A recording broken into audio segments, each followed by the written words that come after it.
escribir para compartir información, para poner a disposición esta información. Debemos tener de todas maneras claro que en gran medida el resultado del éxito o el fracaso de la recuperación de esta información, de su puesta a disposición, de un adecuado acceso a la información archivística, se basa en decisiones basadas y tomadas en el proceso de descripción. Y quería un poco empezar pues, por el principio, por qué es la descripción archivística. Ya sé que muchos de ustedes ya trabajan y conocen cuestiones de descripción archivística. Quería hacer un poco el contexto de la propia descripción, de la normalización, perdonad, en esta materia a nivel internacional y de todos los cambios y novedades que se están produciendo. ¿Y a qué nos referimos con descripción archivística? Y hablo de descripción archivística de una manera totalmente intencionada. Ya no podemos hablar de descripción documental, ya que excede la descripción a la únicamente centrada en los documentos de archivo, en los cuales dejan de ser realmente objeto exclusivo de la descripción, aunque siguen siendo. Pongo, por ejemplo, definición en la que ofrece la NEDA, las normas españolas de descripción archivística, que dice que la descripción es la elaboración de representaciones de documentos de archivo y en su caso de otras entidades archivísticas como son los agentes, las funciones, etc.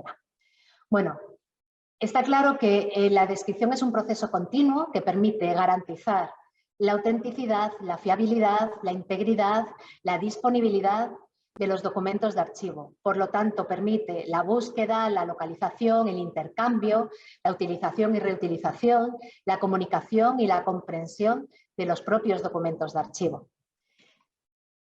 Esta descripción se hace mediante el registro de una información estructurada sobre el contexto, el contenido y la estructura, como ha comentado antes Raquel, de los propios documentos de archivo. Es decir, organiza toda esa información actualmente en redes, en sistemas, en bases de datos, en tablas, en registros, en campos, etc. La finalidad fundamental de la descripción archivística coincide con la finalidad de la propia documentación, que es informar. Facilita además la comprensión del contexto. En la actualidad tenemos que ampliar el campo descriptivo y extendernos a los contextos relacionados con los documentos, que al convertirse también en entidades, en objetos de descripción, serán también unidades de descripción. Hablamos de otras entidades archivísticas, otras entidades descriptivas, que ya hablaremos más adelante, como son los agentes, como son las funciones, las normas, los lugares y las relaciones que se establecen entre estas entidades. Gracias a ello, a todos estos contextos que vamos a tratar en la descripción archivística, se van a hacer comprensibles los fondos documentales. Ya luego profundizaremos en este sentido. Por tanto, como ya hemos dicho, la descripción no es únicamente trabajar en una sala y poner en acceso a los investigadores determinada información, sino que la descripción es el medio también para cuestiones tan importantes en cuanto a gestión documental, como puede ser la seguridad y garantizar la autenticidad, la fiabilidad, vincular sus relaciones de los propios documentos, permitir la recuperación y uso de los mismos, de los documentos, constituyendo al final una función esencial en el tratamiento de la información archivística. Los documentos, como sabéis, no surgen de forma aislada, surgen dentro de un contexto y dentro de ese contexto en relación unos con otros y en relación también con las personas que los crean, que los usan y que los gestionan y mantienen.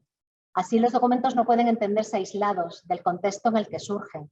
Documentar el contexto, describiéndolo, es esencial para la preservación de los documentos y para la salvaguarda, además, de su valor probatorio, que es esencial.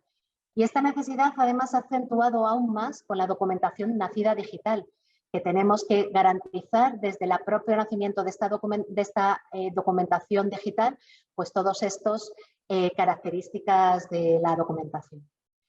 Por tanto, la descripción archivística se liga de manera directa con la identificación y clasificación. Únicamente es posible describir información que se encuentre debidamente organizada, está claro, pero que un archivo esté bien organizado no garantiza por ello que se pueda acceder y consultar la información que contiene. Para ello es necesario describir su contenido y ofrecer información de contexto. Y de esta manera, pues la descripción se convierte en una condición esencial y necesaria para la realización de otros procesos, como hemos dicho. Todos aquellos asociados a la valoración documental, a la difusión, a los servicios de referencia y consulta de los archivos. No podrá valorarse ni seleccionar qué documentación se conserva y se elimina de forma reglada, responder adecuadamente a las peticiones de acceso a la información o difundir apropiadamente un fondo documental si no se conoce su contenido, su procedencia institucional, las funciones que dieron lugar a su creación y la utilización de esa propia documentación. Y mucha de esa información hay que recogerla desde como decía antes, desde el momento mismo de la creación de los documentos. De una acertada descripción dependerá la posterior recuperación y uso de los documentos, y esto es especialmente claro en los documentos electrónicos, en la necesidad de incorporar determinados metadatos si se quieren recuperar y utilizar estos documentos en el futuro.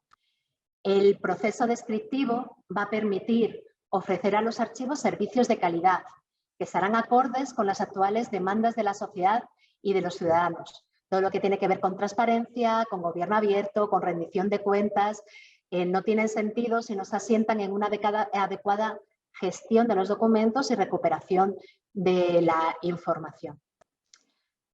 A todo lo que hemos hablado sobre descripción hay que sumar los cambios tecnológicos que claramente tenemos en mente, que nos han permitido pasar de instrumentos descriptivos individuales a sistemas descriptivos y herramientas integradas.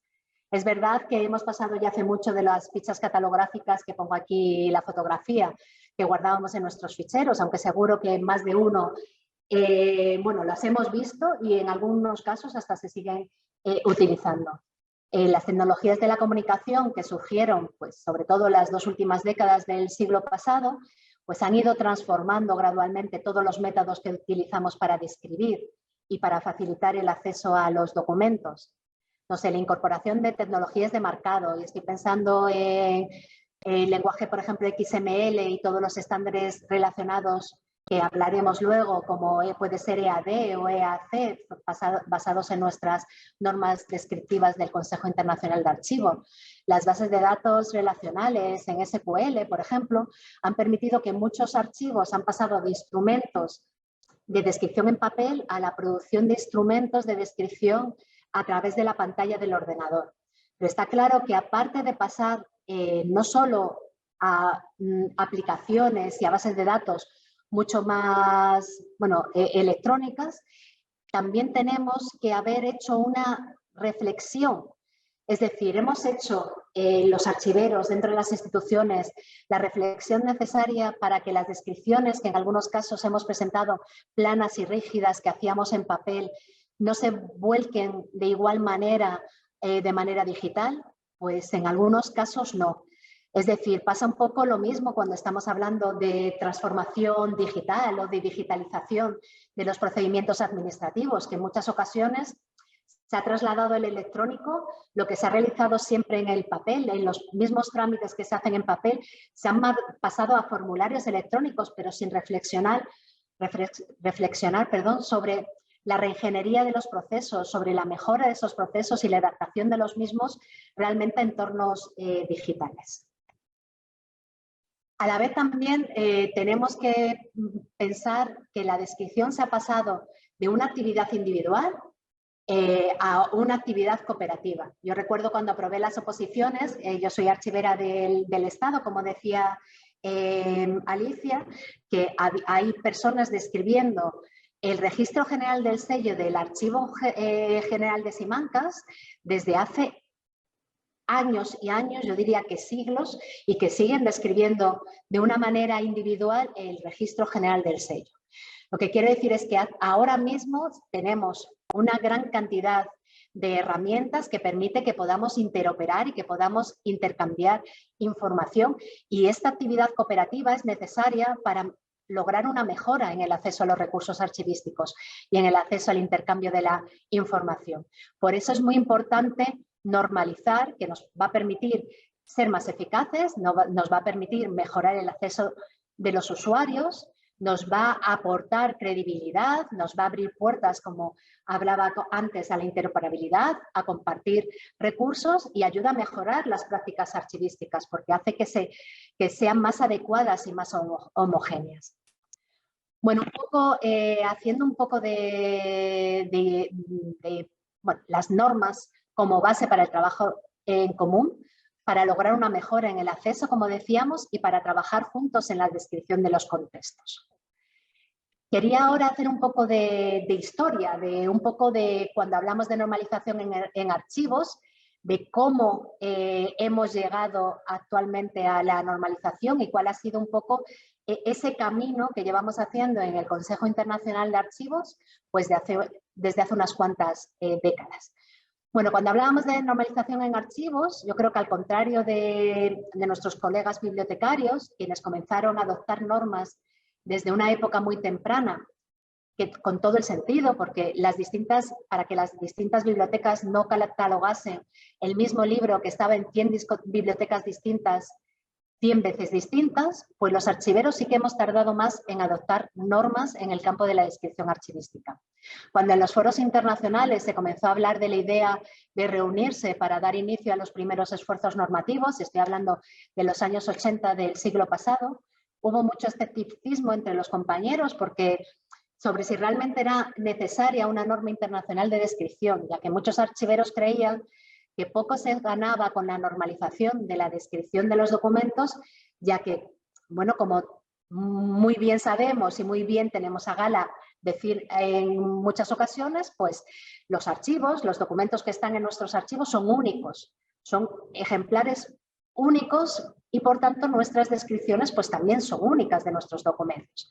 Así que en un primer momento realmente la descripción archivística no ha sido tanto la posibilidad de compartir la descripción, como por ejemplo en las bibliotecas, sino lo que ha obligado a buscar una normalización de las descripciones ha sido sobre todo establecer una coherencia en los instrumentos de búsqueda, sobre todo porque ahora mismo todos estos instrumentos de búsqueda se difunden a través de Internet.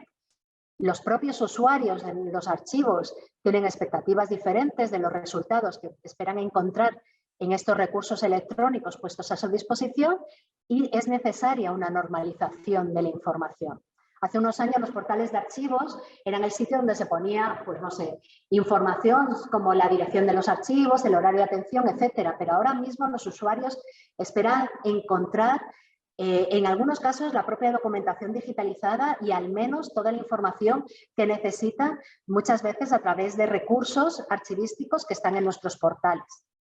Si hablamos de normalización en descripción, lo primero que nos va a venir en la cabeza es la primera norma de descripción archivística, que es la ISAGE, que es la Norma Internacional General de Descripción Archivística.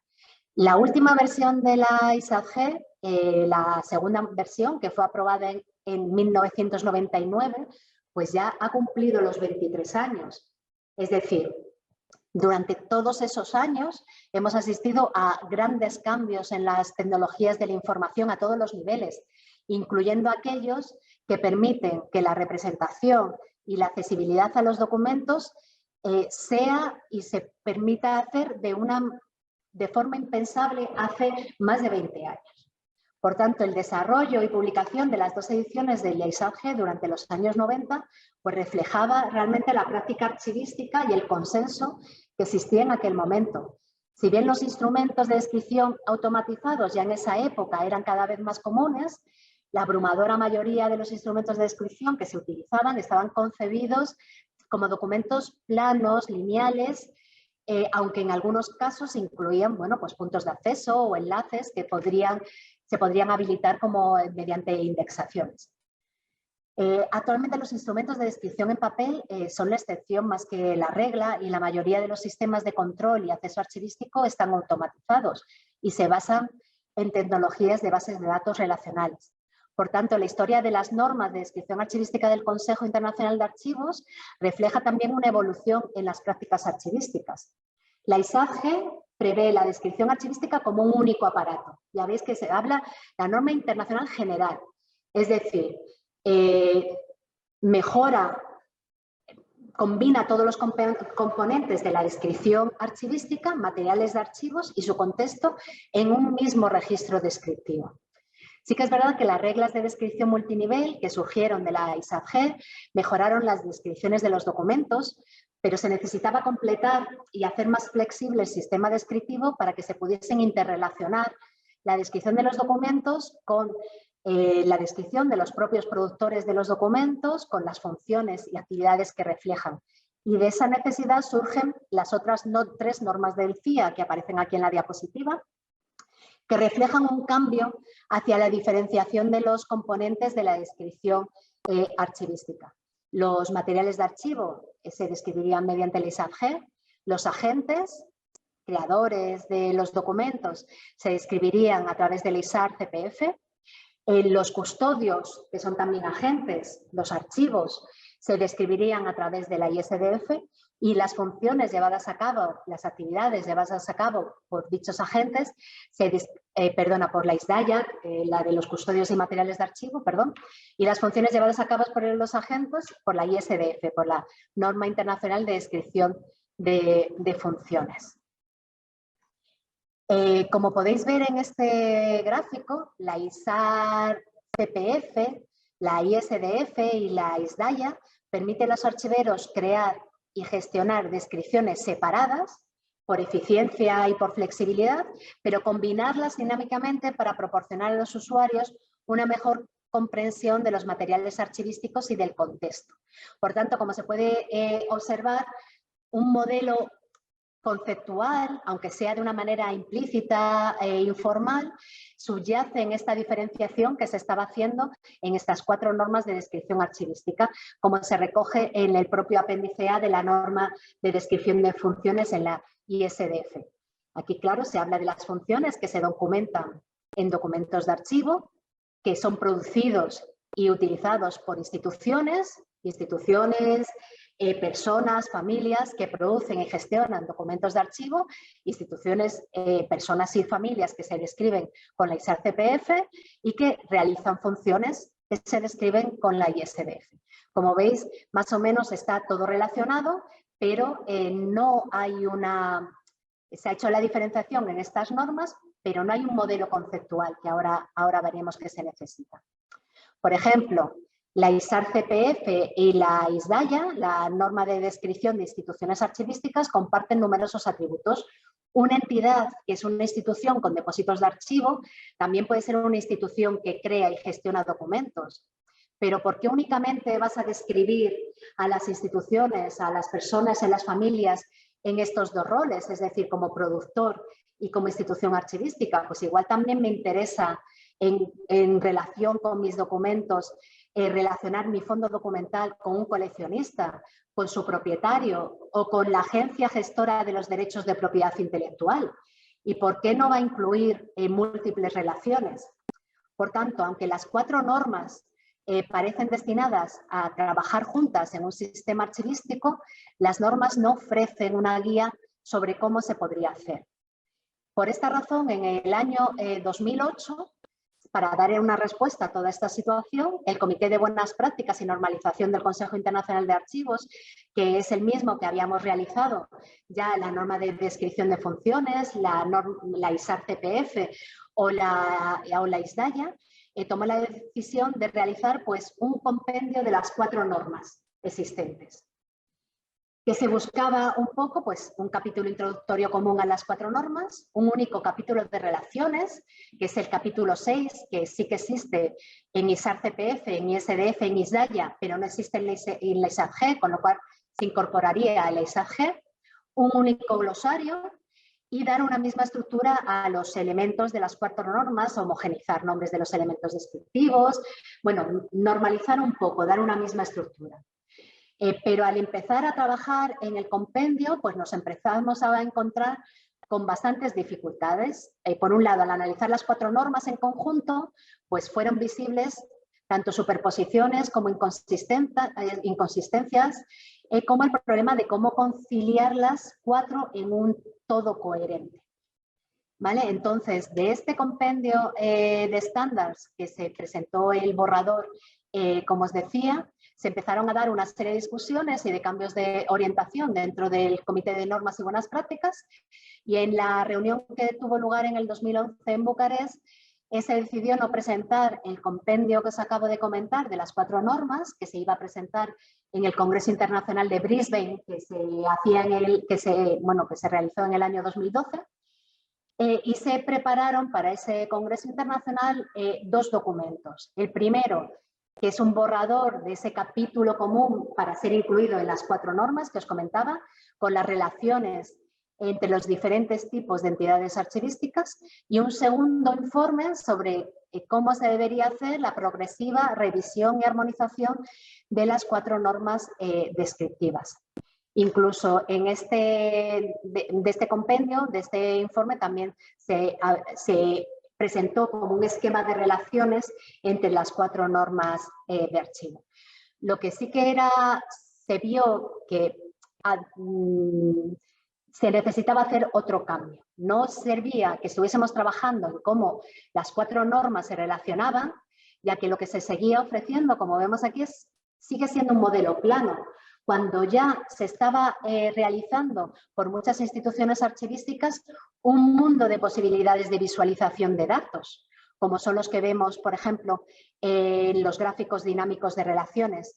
Esto procede del SNAC Project, que es un proyecto que tienen en Estados Unidos sobre relación de instituciones archivísticas, fondos documentales y agentes que podéis ver cuando queréis, que están relacionadas todo en entidad-relación. Cuando ya se están haciendo proyectos de este tipo en archivos, el ir hacia una representación plana, pues parecía que no era el sentido al que debía de ir el Consejo Internacional. Por esta razón, se decidió que primero había que desarrollar un modelo conceptual.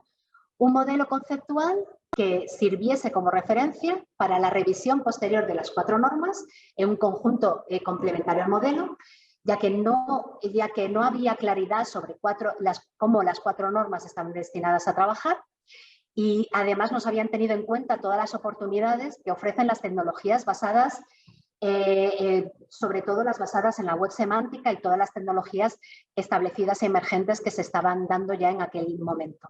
Por tanto, se plantea el modelo conceptual, que tiene que ser válido para cualquier implementación, que tiene que ser flexible y adaptable a cualquier entorno y compatible tanto para modelos digitales como para modelos analógicos. Por eso, en el año 2012 se creó EGAT dentro del Consejo Internacional de Archivos. EGAT es el Expert Group on Archival Description. Se puso a Daniel Pitti al frente, que además sí que es verdad que la primera vez que oí a Daniel Pitti dar una conferencia, mucho tiempo antes de que se pusiese al frente de EGAT, él siempre comentaba la importancia de la normalización de la descripción archivística y ponía un ejemplo. Dice, tú en tu propio archivo puedes estar en bata de casa o en pijama y con pantuflas, pero una vez que sales fuera, una vez que sales y quieres que el mundo te vea, es decir, a través de las herramientas que tenemos a través de la web, tienes que vestirte de norma, ponerte la normalización encima para que realmente se entienda todo lo que estás describiendo. Tú dentro de tu casa puedes presentarla de muchas formas esa información, pero para presentarte fuera al mundo tienes que hablar de una normalización. Bueno, era una cuña, pero lo importante de GAT, que se creó, como os decía, en el año 2012, era como objetivo principal permitir a los archiveros comprender mejor nuestras propias áreas de conocimiento y describir diferentes tipos de entidades, así como documentar dichas entidades en relación con otros en momentos particulares del tiempo, es decir, a lo largo del tiempo, a lo largo de la historia. Además, el desarrollo de un modelo conceptual también se encuadraba en el interés creciente que a nivel internacional había en conseguir un acceso integrado al patrimonio cultural. La IFLA, la Federación Internacional de Asociaciones de Bibliotecarios, ya había desarrollado en aquel tiempo un modelo conceptual para la descripción bibliográfica. El FRBR, requisitos funcionales de los registros bibliográficos, al igual que el Consejo Internacional de Museos, el CIDOC, también había desarrollado su propio modelo conceptual, el CRM, bueno, el Conceptual Reference Model del CIDOC, y entre ellos incluso había un comité conjunto en esos años, tanto de IFLA como de CIDOC, que estaban interrelacionando los dos modelos para aparecer en plataformas como Europeana de una manera conjunta, como un acceso integrado a todo este patrimonio cultural. Y nosotros los archivos ya llegábamos tarde, al no tener un modelo conceptual con el que entendernos como tenían nuestros compañeros tanto de bibliotecas como de museos. En el 2000, bueno, esto ya lo acabo de comentar en cuanto al enlace con otros organismos y profesiones como son IFLA o el ICOM. ¿Cuál fue el primer trabajo que se realizó en EGAT, en el Expert Group on Archival Description? Lo primero fue una aproximación a estos modelos, a los que ya hemos visto, a los de museos, a los de bibliotecas, y luego también analizar aquellos modelos conceptuales 100% archivísticos.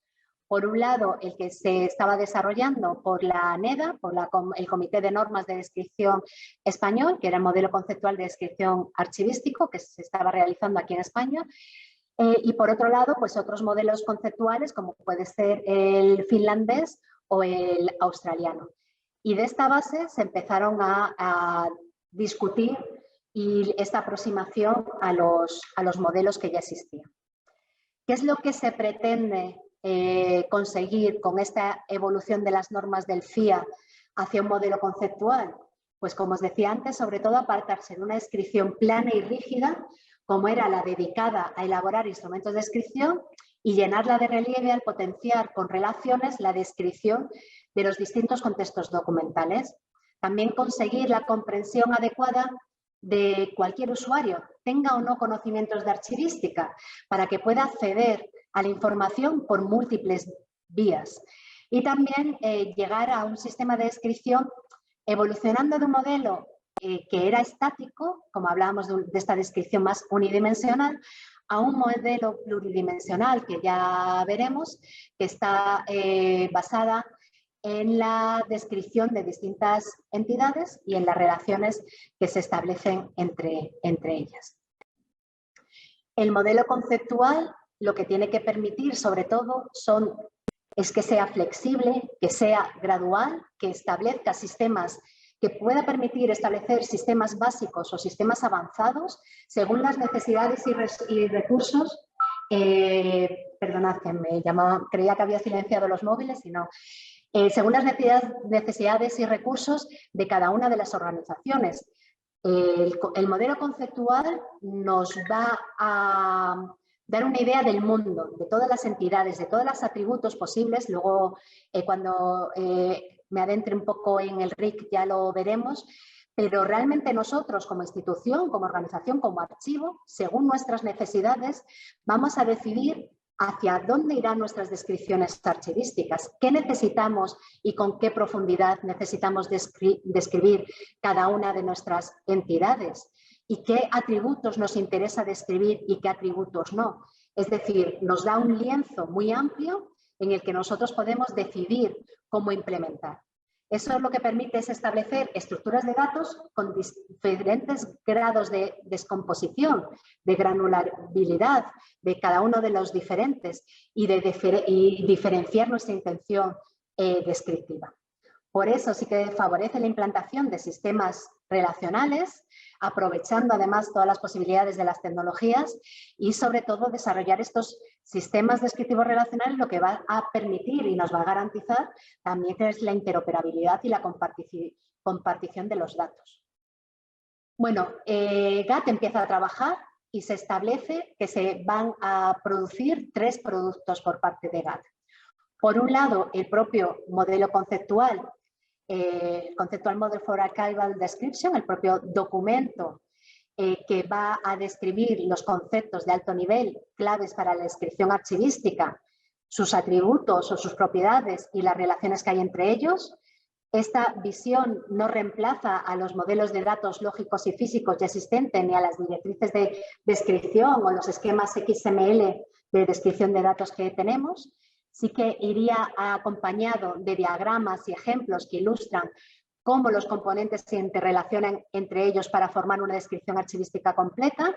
El Conceptual Model es realmente el documento en formato, iba a decir papel, en formato documento descriptivo, como pueden ser las otras normas que ya realizaba el RIC. ¿Cuál es el punto de mejora, el punto de valor añadido de empezar a trabajar a la vez que en este modelo conceptual en otra representación, que es la ontología? Pues sobre todo porque a la vez se ha ido trabajando tanto en la ontología, y que ahora explicaré un poco más en qué consiste los dos productos, como en el modelo conceptual. La ontología lo que nos va a dar es una versión legible por máquina del modelo conceptual, utiliza el lenguaje para crear ontologías en la web, el OWL.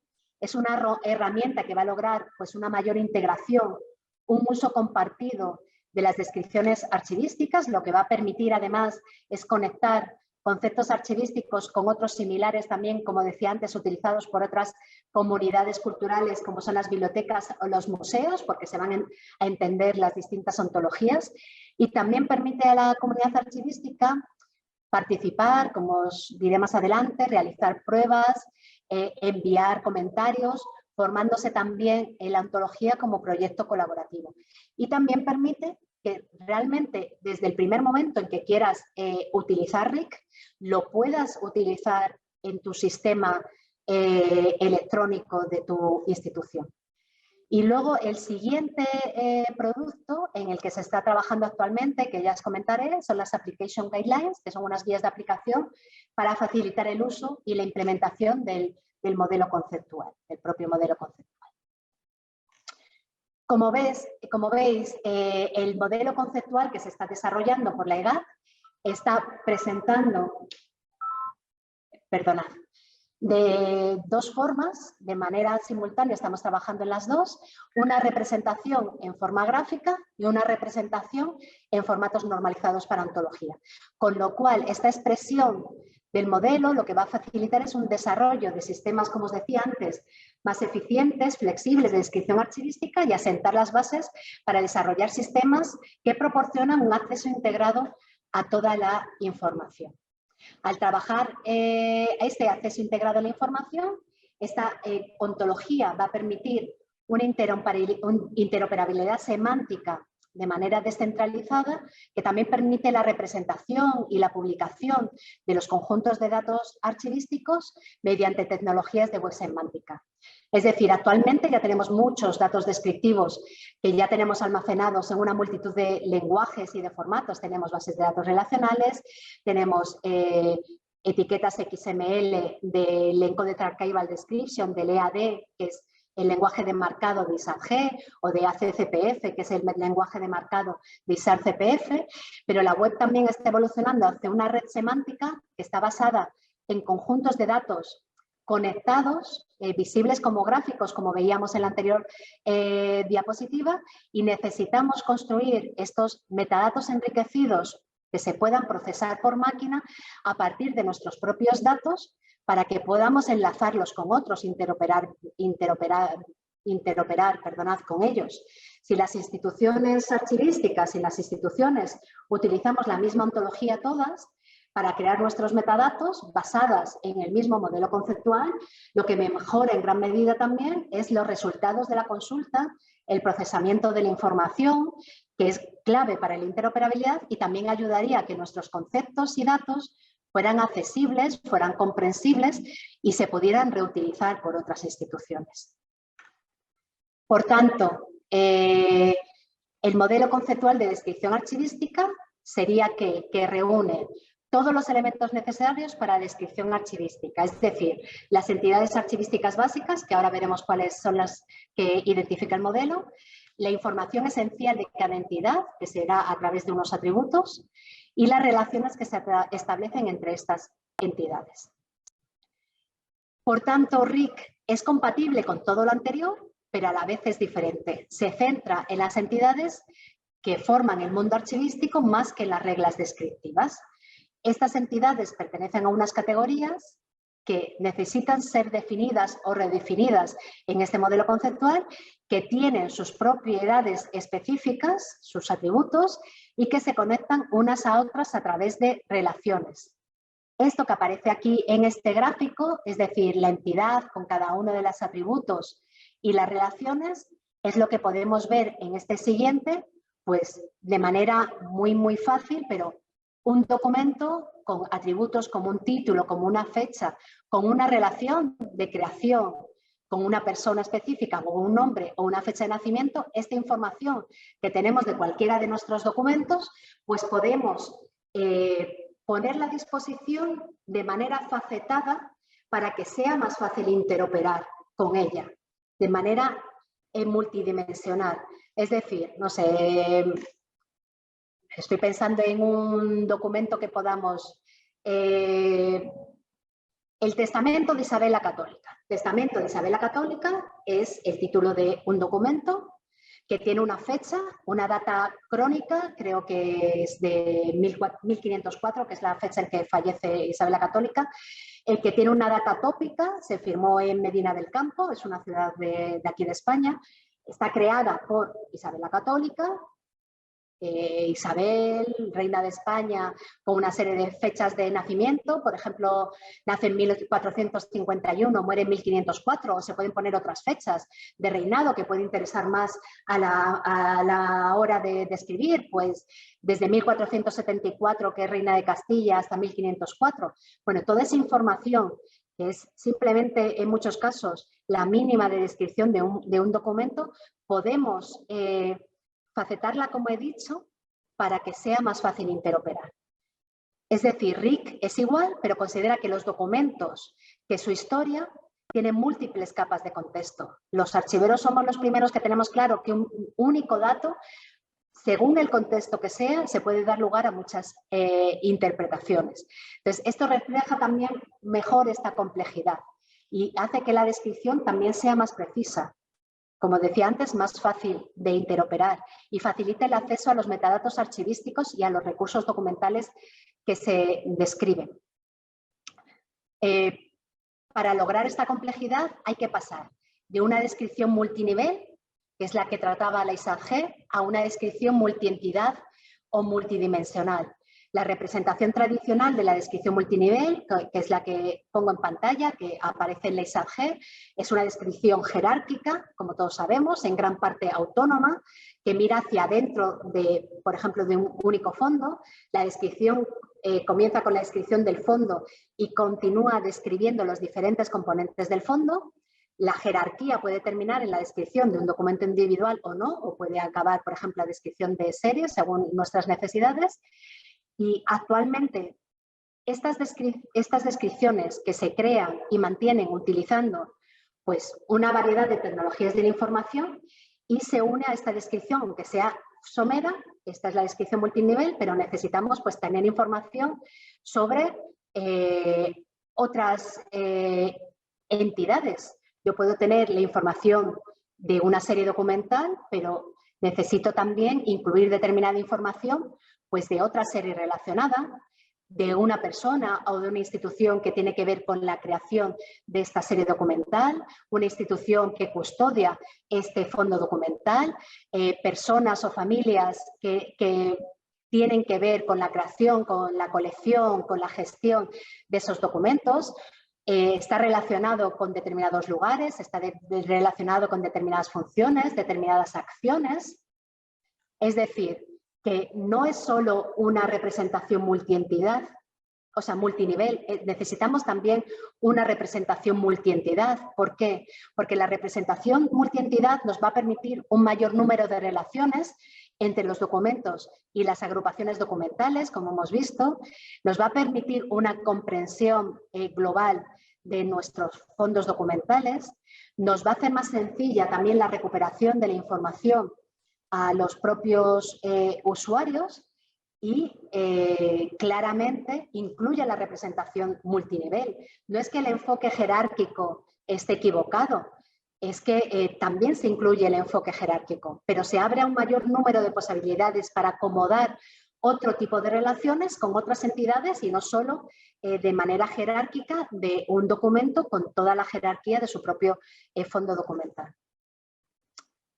Actualmente, en el mundo en el que vivimos, el mundo real en el que trabajamos, pues puede entenderse como una enorme red de personas y de objetos interrelacionados dinámicamente, situados en el espacio y el tiempo. Las tecnologías gráficas permiten y ofrecen formas de representación nuevas y mucho más expresivas. Por un lado vemos que está en la parte izquierda de la pantalla los lenguajes de metadado marcado, los documentos XML como los estándares de EAD, como os decía antes, que está basada en ISARG, o la EAC-CPF, que está basada en ISAR-CPF. Y por otro podemos ver los RDF, las Resource Description Framework, que están diseñadas como un modelo de datos para metadatos que se utiliza de manera general para la descripción conceptual, para el modelado de la información, no solo archivística, sino para todo tipo de información que se implementa en los recursos web y que sigue el modelado entidad-relación. Como os decía antes, las tecnologías de gráficos introducen la representación de estos datos como declaraciones caracterizadas por sujeto, predicado, objeto, como os veíamos antes, o sea, con declaración de tripleta. Voy a ir, yo creo que atrás en la representación, perdonad, no sé si puedo volver atrás, así. Como os decía antes cuando veíamos esto, es realmente, si veis la forma facetada en que hemos puesto esta tripleta, tenemos un sujeto, un predicado y un objeto. Esto es una tripleta. Cualquiera de nuestras descripciones se puede realizar en tripletas y se puede relacionar con otras entidades archivísticas.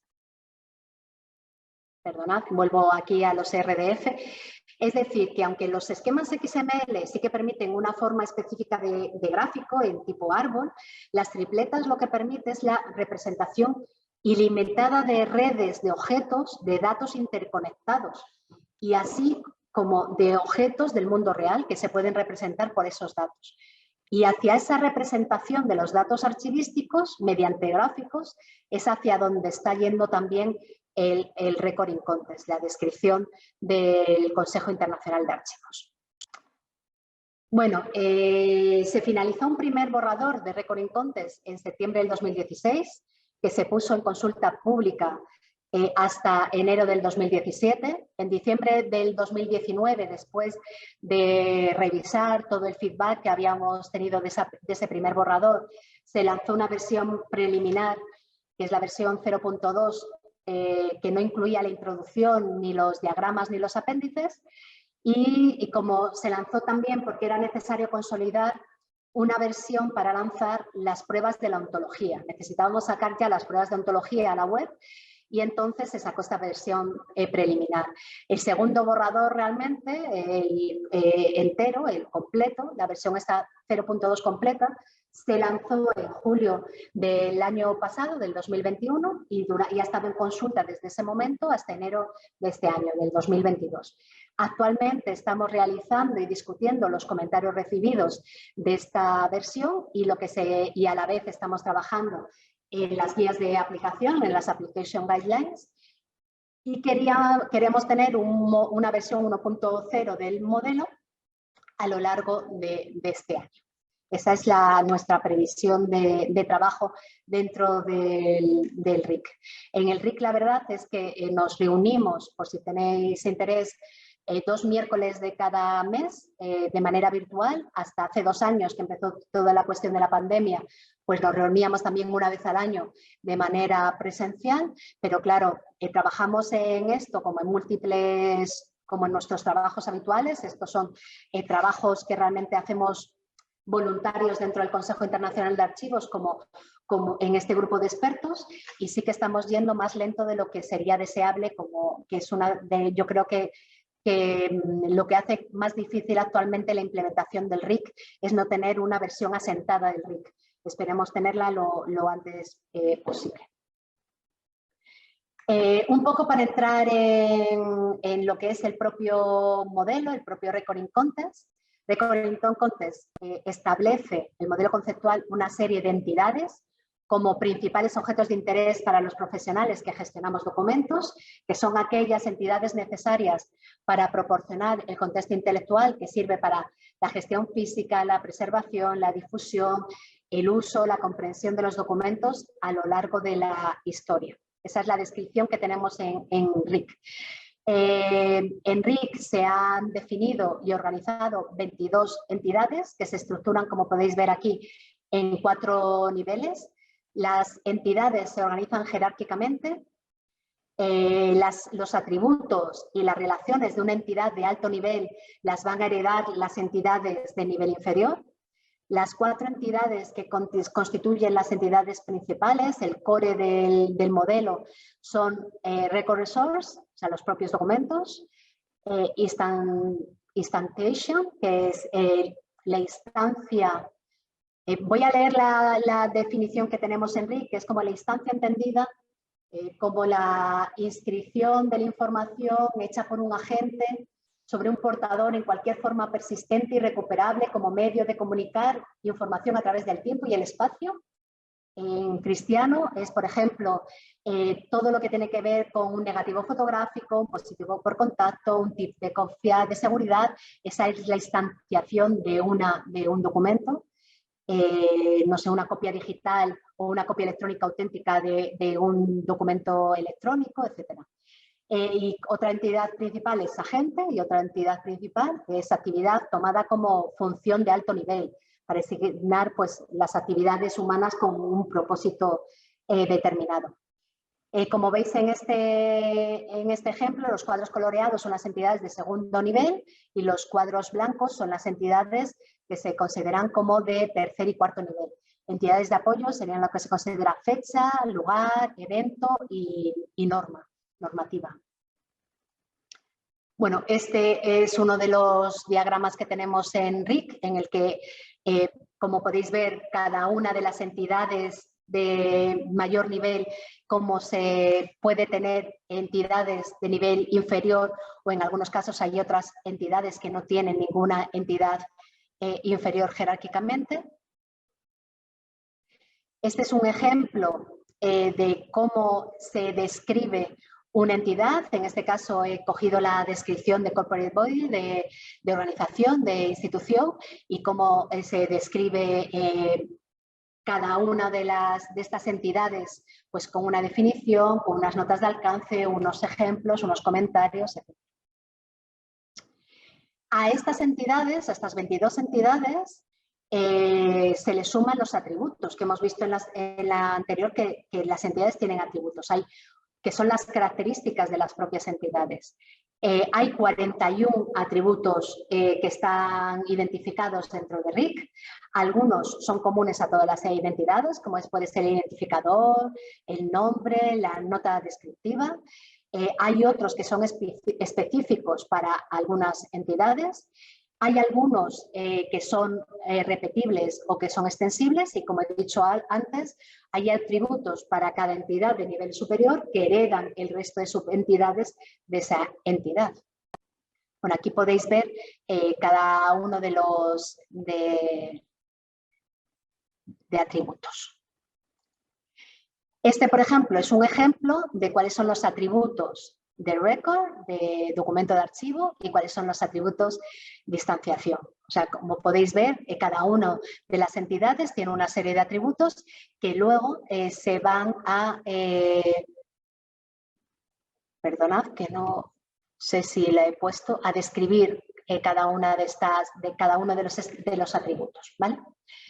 El siguiente, la tercera pata de este modelo conceptual son las relaciones, que son las que describen las conexiones que hay entre las entidades. Todas estas entidades se vinculan entre ellas y entre sí mismas, entre relaciones. Se han enumerado 78 relaciones que pueden ser unidireccionales o a veces a la inversa. También la relación, hay relaciones que son simétricas y otras no. Están agrupadas y organizadas en un sistema multijerárquico. Las propias relaciones también tienen atributos. En RIC no se identifican ni se representan todas las relaciones posibles entre las 22 entidades, porque se pueden hacer infinidad de relaciones entre cada una de las entidades, pero sí se concentra sobre todo en las relaciones más importantes, como son las de creación, las de transmisión, las de gestión y la de utilización de los recursos archivísticos. Por eso hay 13 categorías conceptuales, que son las que aparecen aquí en la pantalla, como pueden ser las relaciones todo parte, por ejemplo, no sé, una real ejecutoria y un sello de placa. Las relaciones secuenciales, como puede ser la de un agente, la de una institución y su precedente o su sucesor. Relaciones de materia, de qué trata un documento o de qué trata un fondo documental. Relaciones entre documentos, como pueden ser las que ya hemos visto, que ya se daban en la descripción multinivel, como son las de un fondo y una serie documental. Relaciones entre un documento y su instancia, como por ejemplo puede ser entre un documento y una versión digitalizada o microfilmada del mismo. Las relaciones de procedencia de los documentos o un fondo documental y la relación con su creador o con su productor.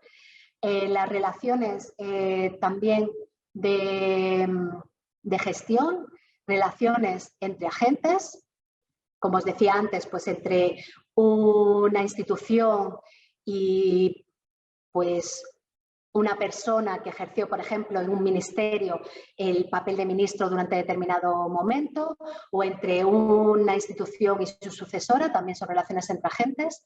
Relaciones entre eventos, como veis hay relaciones entre cada una de las entidades entre ellas mismas, relaciones entre agentes, relaciones de eventos y de cualquier entidad con un evento, relación entre normas y cualquier relación entre una entidad y entre otra entidad y una norma, relaciones entre fechas y también cualquier relación entre una entidad y una fecha, y las relaciones espaciales o cualquier relación que puede tener entre una entidad y un lugar. Estas serían las 13 categorías conceptuales principales que se han desarrollado entre todas las relaciones posibles que puede haber entre las entidades descritas en el modelo. Como veis, cada una de las relaciones también se describen y te definen tanto la cardinalidad de la descripción, o sea, de la relación, en este caso, pues tiene o tuvo como objeto, por ejemplo, entre un documento y una cosa, cualquier cosa, pues te da la definición, determinados ejemplos, pues la fotografía, la evacuación de los niños de Madrid de Robert Capa, pues tiene o ha tenido como objeto la Guerra Civil Española que se desarrolló entre 1936 y 1939. Pues toda la información que tiene que ver con las relaciones también las más cercanas y las más amplias. De todas las relaciones que se han establecido, se han descrito también estas descripciones de las relaciones. Como veis en este diagrama que está dentro del modelo conceptual, pues podéis ver cómo cada una es una versión parcial del modelo, pero cómo las principales entidades que se desarrollan en el modelo se pueden desarrollar también entre sí. Pues un documento pues tiene una relación de procedencia con una persona tiene una relación también con una norma en cuanto puede estar regulada una institución, por ejemplo, un agente por una norma. Una persona o un agente cualquiera también está realizando actividades que tienen su reflejo en documentos. Todo lo que habíamos hablado antes de todas estas relaciones de las entidades archivísticas, pues se incluyen también en el RIC. Es decir, lo que no está pensado, como podéis ver en todo esto y todo lo que hemos visto, no está pensado para que se utilice el modelo conceptual de manera integral. Cada institución, como os decía antes, tiene que ver qué necesita implementar dentro de su sistema, qué entidades quiere describir, qué relaciones considera fundamentales para su propia sistema, su organización, qué atributos va a utilizar y a qué nivel. No se considera, pero tampoco ISAG se consideró Y luego hemos realizado fichas descriptivas utilizando hasta la misma numeración de los elementos DISAT-G y no estaba pensado para eso, pero no se considera RIC tampoco como una norma de visualización de datos. Cuando veáis RIC, no tenéis que pensar en implementar todas las entidades que se describen, todas las relaciones, poner información en cada uno de los atributos.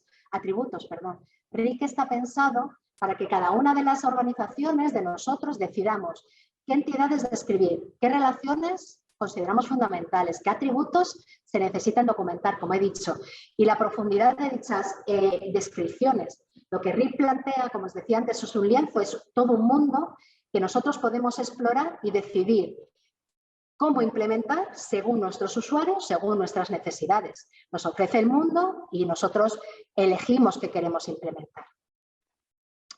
Un poco por comentaros, aparte del modelo conceptual, lo que tiene que ver con la ontología. Ya os decía que la implementación específica del modelo conceptual en WL, en la Web Ontology Language, es a través de RICO.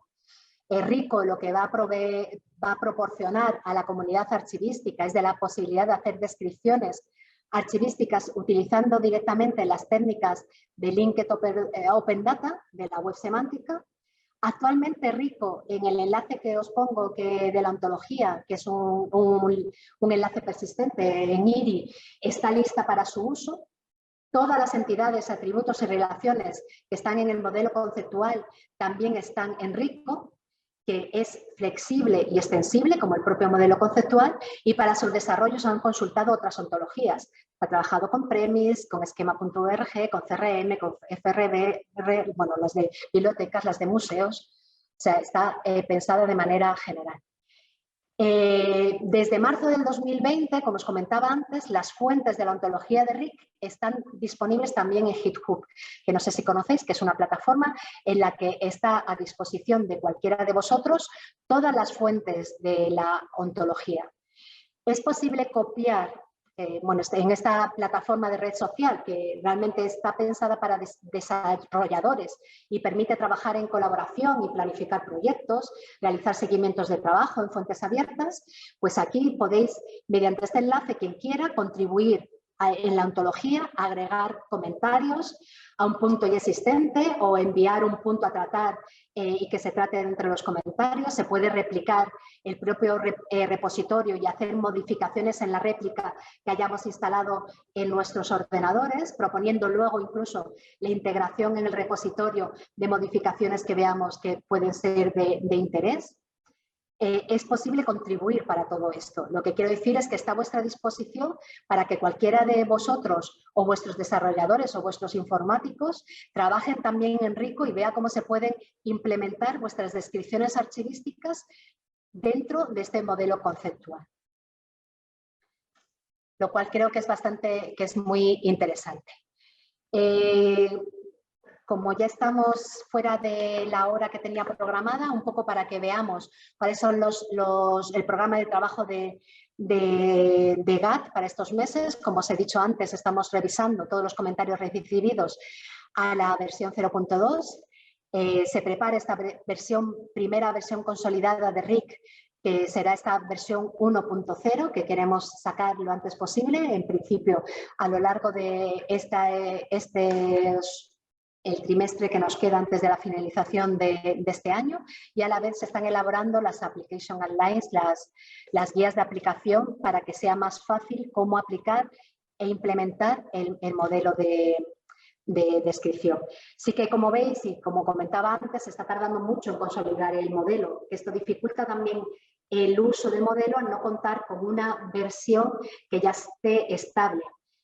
Somos conscientes de que es uno de los grandes problemas que hemos tenido y que tenemos, y espero que realmente esta versión estable llegue lo antes posible y podamos utilizar RIC para mejorar nuestras descripciones y para hacerlas más flexibles. ¿Qué beneficios, un poco para recopilar, tenemos describiendo con RIC? Pues que pone a disposición un cuadro conceptual global de referencias para todos los archiveros, para modelar los gráficos de las entidades relacionadas, que con RICO contamos con una representación técnica para producir estos gráficos en formato de tripletas, como hemos dicho antes, y podemos explotarlos en la web semántica desde el minuto cero, que RIC es válido para cualquier implementación, que es flexible y adaptable a cualquier entorno, que es compatible con modelos tanto digitales como analógicos y que potencia claramente las relaciones de descripción de los propios contextos. Además, también consideramos que reduce la redundancia de datos, mejora la consistencia, facilita la gestión de los metadatos, facilita la consulta también de estos propios metadatos y el acceso a los archivos, construye interfaces nuevas que son más intuitivas, que es algo fundamental, ya que también favorece la interoperabilidad, los intercambios con conjuntos de datos externos. Por ejemplo, podemos vincular descripciones de entidades con otros conjuntos de datos externos, como puede ser vincular agentes con la propia Wikipedia o actividades o procedimientos con nuestros instrumentos de descripción de procedimientos o nuestros directorios, sistemas de información administrativa, inventarios de procedimientos. Podemos enlazar nuestros repertorios legislativos cuando se describe una norma que afecta a los documentos, es decir, podemos utilizar datos que ya están en la web para también enriquecer nuestras descripciones.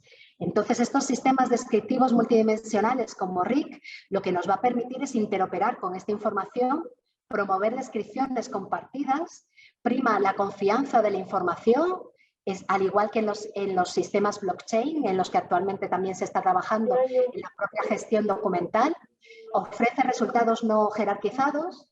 Por ejemplo, la imagen que os he puesto aquí abajo es de un proyecto que sí que se está realizando de cooperación que se centra sobre todo en descripción de agentes, pero que hace que se utilicen datos externos, como os decía, como Wikidata, o Geonames o boletines oficiales, etcétera, para dar más riqueza a estos datos e incluir múltiples relaciones de todo tipo.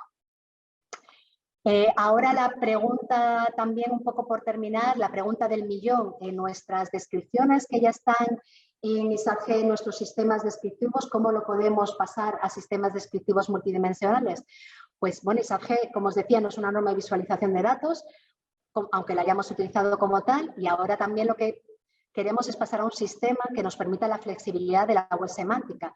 ¿Qué podemos hacer? Pues la última novedad también es que a través de este enlace hay una herramienta, un software que se llama Rico Converter, que han trabajado también los archivos nacionales franceses, con una compañía que se llama Sparna, que publicaron esta primera versión, que esta herramienta permite convertir los conjuntos de datos en conjuntos de datos en tripletas, en RDF, conforme a RICO, aquellos conjuntos de instrumentos descriptivos en ISAG o en ISAG-CPF codificados en XML siguiendo EAD o EAC-CPF. En este enlace lo podéis utilizar e incluso hacer pruebas para ver cómo se pueden utilizar. Es necesario pasar la información a tripletas, lo que os decía, sujeto, predicado y objeto, pero si triplificamos, no sé si es ni siquiera la palabra, nuestras descripciones, pues los objetos pueden ser nuestras propias entidades, pueden ser URIs, pueden ser literales, nuestros predicados pueden ser URIs, nuestras tripletas pasan a conformar grafos y estas relaciones entre URIs mediante ontologías se pueden hacer siguiendo RICO. Bueno, un poco como para finalizar, podéis ver, por ejemplo, en YouTube os he puesto también el enlace a una presentación que se ha hecho por compañeros de GAT, que es la más actual que tenemos, en la que podéis entrar con más profundidad al propio modelo GAT, que yo hoy en una hora no da tiempo a mucho, pero que os he explicado. Encontrar mucha más información, aparte de la propia web del Consejo Internacional de Archivos, muchísima más sobre RIC. Y un poco por terminar, solo como conclusión, que es tiempo de cambios, que es tiempo de cooperar, de colaborar mediante herramientas colaborativas, en entornos de prueba, por ejemplo, como los que hemos dicho, y claramente la importancia de los profesionales de archivos, de la gestión documental, en este cambio, la necesidad de crear sistemas complejos y relacionales de descripción archivística y pasar el centro de atención de la descripción al contexto y no únicamente al contenido de los documentos. Bueno, ¿es necesaria este cambio? Pues yo creo que esta innovación es totalmente necesaria. Muchas gracias por vuestra atención. Os dejo mi correo electrónico por si tenéis alguna pregunta, que aunque ahora no sé cómo vamos de tiempo, ahora me dirá Raquel si es posible el realizar alguna pregunta. Y gracias por la atención hoy. Y que tengáis mañana un muy buen día de acceso a la información pública. Excelente, Beatriz. Muchísimas gracias. Excelente presentación. De hecho, tenemos varios comentarios de agradecimientos. Nos acompañan el día de hoy estudiantes, docentes, colegas, no solamente de Costa Rica, sino también de Bolivia, de Colombia, de Argentina, de México. Así que vemos varios agradecimientos. No veo por el momento ninguna consulta. Me parece, Beatriz, que es un modelo que definitivamente hace falta implementar. Debemos dejar lo que son las descripciones informativas, ¿verdad? No solo informativas, sino que realmente sean funcionalidades para las necesidades actuales que tienen. Yo me imagino el potencial que tiene este modelo para las organizaciones y todas las necesidades actuales que tienen, no pensando solo en archivos históricos, sino más bien en las necesidades actuales, en toda la gestión, facilitar la gestión administrativa, el derecho de acceso a los ciudadanos. Es que yo creo que hemos vinculado durante mucho tiempo la descripción archivística como archivos históricos, como a la necesidad de describir los documentos que tenemos en nuestros archivos históricos. Y es que la descripción archivística, que era lo que intentaba decir sobre todo al principio, es que tiene que ver mucho con la gestión, con la valoración, con el poner a disposición de los ciudadanos a través de los portales de transparencia, de rendición de cuentas, de un montón de cuestiones, la información. Pero esos ciudadanos, si ven una ficha plana de ISAP-G de una ejecutoria, lo va a entender nuestros usuarios nuestros usuarios ya, que están ya acostumbrados a ello en los archivos históricos, pero igual no lo va a entender otro usuario. Y luego, en cuanto a gestión de documentos electrónicos y de toda la documentación que estamos generando ahora mismo en las administraciones, claramente, si tú un documento electrónico ya le incluyes metadatos e información sobre quién lo está gestionando, o sea, cuál es el gestor, a qué trámite administrativo responde ese expediente administrativo, ese expediente electrónico, incluyendo información que puede estar en nuestros inventarios de procedimientos, incluyendo información que puede estar en nuestros directorios de agentes en nuestras administraciones. Lo van a acompañar durante toda la vida del documento hasta que ese documento pueda llegar a ser documento histórico y esté en nuestro archivo histórico dentro de 500 años. Pero si no incluyes también toda esa información y más en un documento electrónico, no lo vas a poder recuperar en 50 años, porque esa información, y más en electrónico, en papel sí era posible, pero en electrónico no, tiene que estar vinculada en muchos casos y en alguna información desde el propio nacimiento del propio documento, y va a formar parte del propio documento como información durante toda la vida del mismo. Entonces, yo creo que la descripción se tiene que ver también como de manera más amplia y, como bien decías, pensada también y ligada a la gestión de los propios archivos, a la propia gestión documental.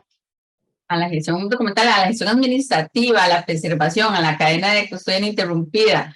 En realidad es no solamente descriptivo, sino funcional. Sí, es que además las funciones, como todos sabemos, perduran mucho más en el tiempo. Entonces, es que realmente el que una organización realice determinada función de tal año a tal año y que genere tales series documentales o tales expedientes administrativos, si muchas veces va a ser mucho más interesante describir las propias funciones administrativas que generamos cada una de las administraciones y demos información de contexto de esas funciones que van a tener reflejo en nuestros documentos. Claro, claro. Y lo de indicar también, antes de darle la palabra a Jainer, como elementos que nos permiten darle funcionalidad, o sea, que los sistemas tengan funcionalidades también, en lo que indicaba Beatriz, también de lo que es por ejemplo, la evaluación de los documentos. Sí. No es un dato nada más, sino una funcionalidad que permite dar la trazabilidad y poder aplicar lo que es la eliminación de los documentos autorizados, etcétera, etcétera, ¿verdad? Muchísimos elementos que están ligados. Sí, es que realmente garantiza realmente la autenticidad también de esos elementos, Claro. mediante información descriptiva e información de contexto, que te va a dar realmente las garantías para garantizar, aunque sea redundante, para garantizar realmente esa autenticidad y esa trazabilidad de esos documentos e incluso que se haya podido modificar o no, etcétera. Cosa que hasta ahora yo creo que la descripción la teníamos pensada más, pues yo me siento delante de una real ejecutoria y me voy a describir mi fondo mi fondo de Consejo de Castilla. Y eso ahora yo creo que ha cambiado también. Y también es porque tenemos que dar respuestas a las peticiones de acceso a la información pública. Y eso se va a producir de documentación que también estamos generando y documentación que está en nuestros archivos administrativos, en nuestros archivos centrales, no solo en nuestros archivos históricos. Claro, tenemos que normalizar previo desde la génesis. Tenemos que tenerlo todo normalizado antes de que los documentos se produzcan. Sí, incluso saber qué tenemos que crear y qué no tenemos que crear. Por eso la importancia que tiene todo lo que es la valoración, que hablábamos antes, que eso se ha establecido muy bien en la nueva norma, en la 15.489, la norma ISO, en que la valoración la identificación de valoración es previa incluso a la creación de los documentos. Y el colega Jainer tenía la mano levantada. Sí, gracias. Buenas tardes, muchísimas gracias por la presentación. Creo que hablo por todos. Ha sido, tiene las tres ISO, preciso, macizo y conciso. La verdad que estamos agradecidos por la presentación. Solo algunas reflexiones en torno a, digamos, a este modelo que se presenta. Creo que mucho en la archivística tradicional casi que nos han enseñado que la discusión va orientada a un cliente muy particular y es el historiador. ¿Verdad? Casi que todo estaba pensado en lo que va a necesitar el historiador para su consulta, sobre todo en archivos nacionales. ¿Verdad? De alguna manera, antes de este concepto, este modelo que presenta, esas relaciones, ¿verdad? Informativas las establecía el propio historiador, que al final de cuentas se traduce en sus publicaciones, en su producto final, en sus libros y demás. Este modelo va a tener un objetivo mucho más amplio que ese historiador tradicional, sino es un público mucho más grande, nuestras propias instituciones, el público en general, lo que nos va a permitir esa posibilidad multidimensional, casi tridimensional, casi que establecería una analogía como que me vendaran los ojos y me describiera a una persona de tal manera que si quiero verla. Probablemente un usuario común a golpe de vista con sistema de descripción de este tipo le podría bastante información y incluso prescindir del documento, lo cual también creo que es uno de los elementos que hay que mencionar. Estaría exigiendo al archivista precisamente casi como un cirujano una precisión en la introducción de los datos y sigue aplicándose aquel principio que siempre hemos escuchado, que un documento mal descrito es un documento perdido, y en este caso pues no deja de tener sentido precisamente porque la exigencia precisamente en los instrumentos de este tipo va a exigir al profesional mayor precisión, mayor cuidado en la introducción y en el establecimiento de esas relaciones que antes lo hacía el cliente. Ahora de alguna manera lo establecemos nosotros, o por lo menos colaboramos de alguna manera a mejorar ese tipo de relaciones entre la información, las entidades, las funciones y demás variables, ¿verdad? Ese es mi comentario. Muchísimas gracias, señor. Gracias a ti. Es que, por supuesto, todo lo que has comentado, además actualmente nuestros usuarios no son solo los usuarios, como os decía antes, de la sala de investigadores. Nuestros usuarios y más las generaciones que vienen, y bueno, seguro que muchos sois mucho más jóvenes que yo y las generaciones que ya están, la información que buscan la quieren muchas veces recuperar de manera inmediata. Parece que si no la tienes al momento. Hoy hablaba con una compañera que estamos preparando como unas píldoras informativas sobre otras cuestiones y me decía, es que sabes que la capacidad de atención actualmente es la de un TikTok. Dice, entonces vamos fatal porque nosotros enseguida nos enrollamos y no somos de TikTok, somos de hacer grandes documentos. Entonces, sí que es verdad que la capacidad que te da para ir navegando las posibilidades que te puede dar, incluso para la investigación, el poder ir navegando. Si tú estás investigando un evento, la Guerra de la Independencia, y te está relacionado todos los documentos, todos los agentes, todos los productores, de todo eso, y las instituciones donde se custodia documentación de ese tipo en un mismo sistema descriptivo, imagínate la amplitud de miras que te puede dar. Y todo eso sí que es verdad que se puede lograr con esta descripción relacional. Lo que quería sobre todo es que sí que significa una ruptura, pero o sea, significa una continuación lógica, no es una ruptura de lo anterior. No queremos una ruptura con lo anterior. Es la información que teníamos de otra manera, igual que también tramitábamos de otra forma hace 50 años y ahora mismo lo hacemos distinta con aplicaciones a lo largo de nuestra administración electrónica, pues también tenemos que desarrollar un cambio en nuestros sistemas descriptivos. O sea, la misma información, como os decía antes, que era lo que un poco quería para no asustar de que es romper con lo anterior, no, es la propia información, darla, dividirla y facetarla y poder interoperar con ella para que sea más fácil también que los propios compañeros cojan información de nuestras instituciones que describimos o que nosotros utilicemos las descripciones que han utilizado en otro archivo sobre que tienen, por ejemplo, fondos documentales también de otros agentes que nosotros tenemos. Entonces, esa compartimentación es muchísimo mejor y más flexible con estos modelos. Así, muchas gracias, Beatriz. Aquí tenemos más agradecimientos, también saludos a los colegas desde Paraguay. Indica la coordinadora María Teresa. Muchas gracias, Beatriz, por la excelente presentación, que es un llamado a todos los archivistas a cambiar el enfoque plan que hemos tenido de la descripción en general de la gestión de documentos para pensar más en determinar relaciones entre todas las entidades, sujetos, productores, funciones, documentos, información, datos, etc. Que Beatriz, bueno, quisiéramos tenerla por muchísimo más tiempo. Esperamos más bien que en algún momento nos puedas volver a visitar aquí en Costa Rica. Encantada. La tecnología nos permite hacer este tipo de eventos y que no solamente los que nos acompañan en este momento, sino también los que posteriormente van a ver los videos, porque todas estas actividades quedan en el canal del proyecto de extensión docente en YouTube.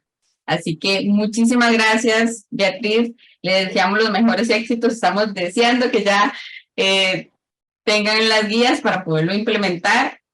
Así que muchas felicidades por el excelente trabajo. Muchas gracias porque sabemos que usted está siempre con muchos proyectos, muchos trabajos. Así que muchas gracias por compartir todo el conocimiento y la experiencia que tiene. Muchísimas gracias, Beatriz. Muchas gracias a vosotros, a todos ustedes por la invitación. Y nada, les invito a jugar con Rico, a jugar con el Recording Contest y a quitar un poco el miedo de todo esto como si fuese algo nuevo, porque yo creo que sí que va a dar lugar a que mejoremos también el propio acceso a la información pública, y ya lo aliamos todo con el inicio de la presentación. Y gracias, Raquel, como siempre, por tu excelente labor al frente de todas estas charlas que son tan interesantes, y os agradezco mucho la invitación. Gracias. Muchas gracias a todos. Buenas tardes y que estén muy bien. Los esperamos en el próximo evento.